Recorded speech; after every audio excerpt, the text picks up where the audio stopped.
அனைவருக்கும் வணக்கம். நம்ம டெய்லியும் banking and SSC point of வியூல 5 கொஸ்டின்ஸ் கரண்ட் அஃபேர்ஸ்ல இருந்து பார்க்குறோம்.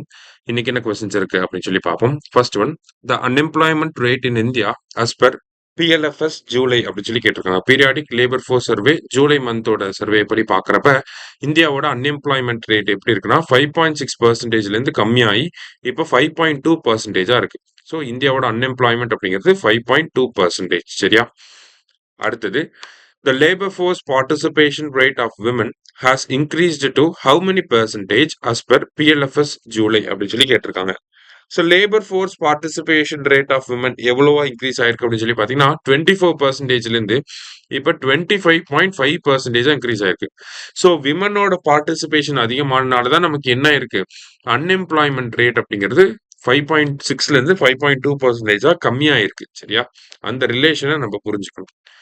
அடுத்தது, which country has recently announced to launch the Venera T Venus mission by the year 2036 அப்படின்னு சொல்லி கேட்டிருக்காங்க. ஸோ வினீரா டி வீனஸ் மிஷன் அப்படிங்கிற இந்த மிஷனை கொண்டு வர போறாங்க. யாரு கொண்டு வர போறாங்க? இது வீனஸ் மிஷன்.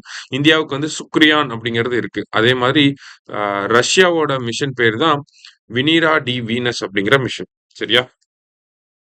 அடுத்தது, which union ministry has launched the உதயம் சக்தி போர்ட்டல் அப்படின்னு சொல்லி கேட்டிருக்காங்க.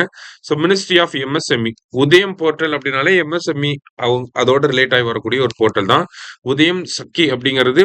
விமன் ஆண்டர்பிரினர்ஸை ப்ரொமோட் பண்றதுக்காக இந்த போர்ட்டலை வந்து கொண்டு வந்திருக்காங்க எம்எஸ்எம்இ மினிஸ்ட்ரி. சரியா? லாஸ்டா, governor of which state CP Radhakrishnan has been chosen as the NDA candidate for the vice presidential election.